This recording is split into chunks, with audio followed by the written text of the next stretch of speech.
Let us examine a case from 1973, the height of martial law in the Philippines. The location is Tatabunan, Samar, a place that, at the time, was rumored to be godless. Our subject is Severino, a migrant worker who moved to Cavite to build a skyscraper. He was quiet, submissive. He never complained. The perfect employee. His coworkers mocked him. They called him Bisaya, insulted his intelligence. They called him a fool. But Severino never fought back. He simply absorbed the abuse.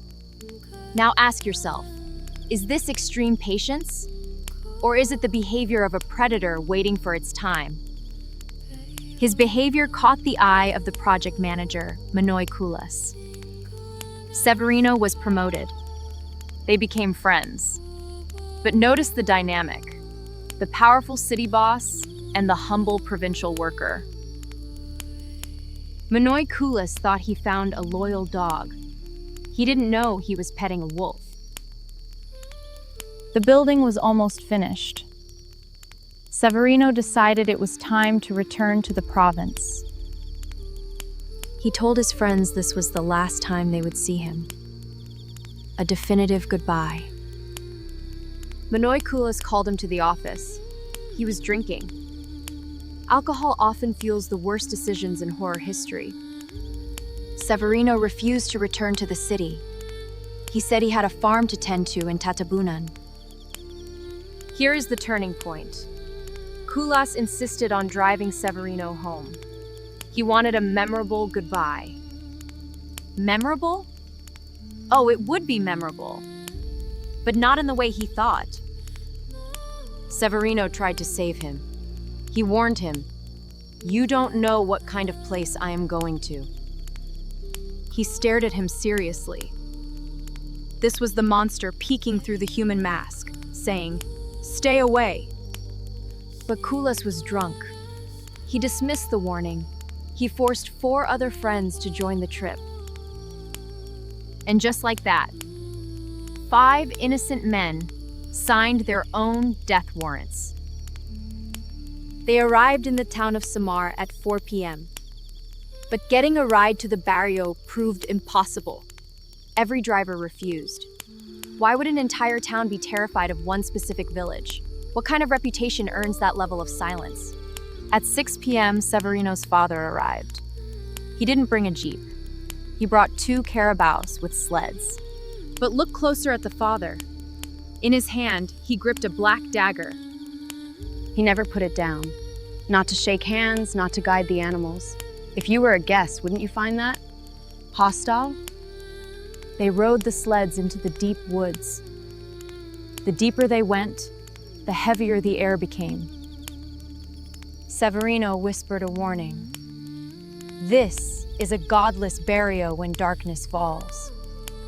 If your host told you that, right there in the middle of the jungle, would you stay? Or would you run? They arrived. The houses were antique. 2 stories. But not a single lamp was lit. A village in total darkness. Severino says the creatures hate light. Is it superstition or survival? Inside the house, total darkness. No lamps. Just the faint glow of glowing leaves outside. Manoy Kulas felt small hands touching his cheek.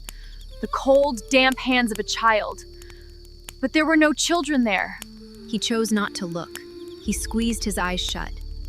Is that cowardice? Or is it the only reason he survived the night? Dinner time brought the first true anomaly. They looked at the father. And for a moment, his head appeared upside down. He was smiling at them. Inverted. Can you imagine digesting your food looking at that? Then came the others. Walking backward. Defying anatomy. And through it all, the father never dropped the black dagger. But the scariest part wasn't the monsters. It was Severino. The warmth was gone.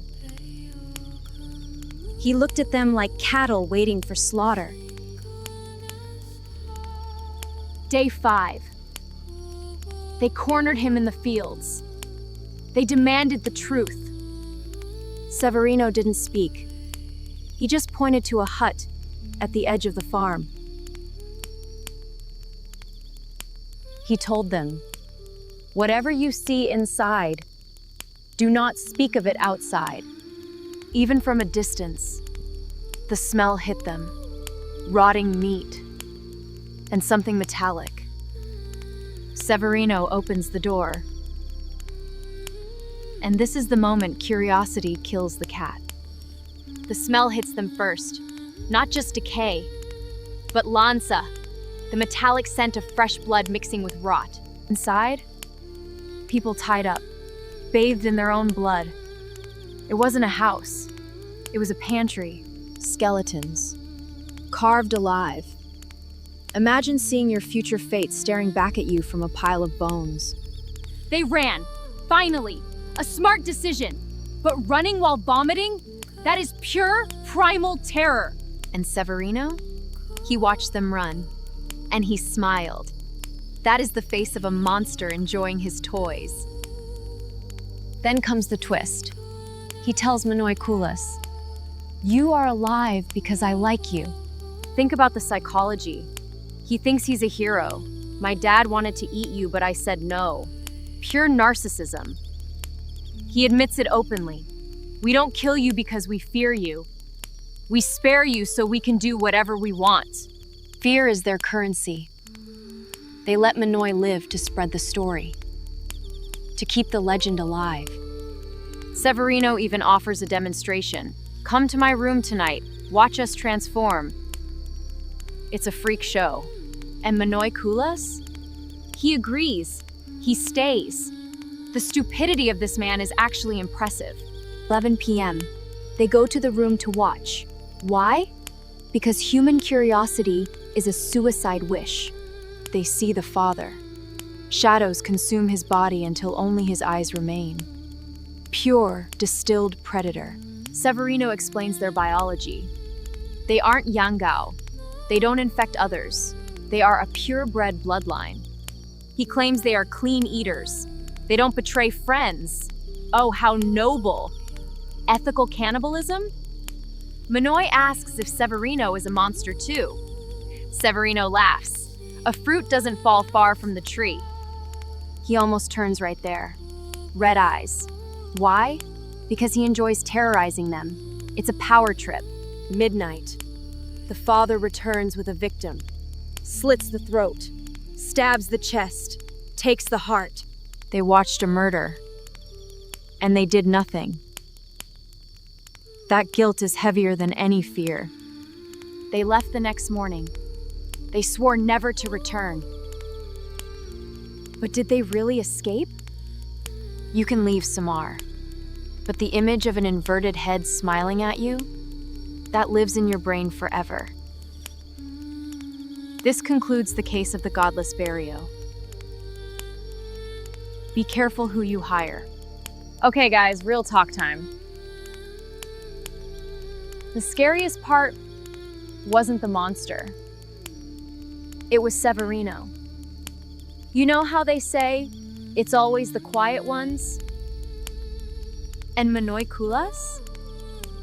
Seriously? If your friend says, don't come to my house, just don't go. Take the hint, or you might end up on the menu. But you gotta respect the honor code. They don't eat their friends. Honestly, that's more loyalty than I get from some of my coworkers. Here is the real question though. Were they actually lucky to survive? I think I'd rather die fast than live with those memories forever. Before you go, I have a special request. Check out my film, The Stupid Love. It's streaming right now on Hierarkiya Films. Go give it some love. And if you want more of this whole horror stories review format, then don't forget to hit subscribe.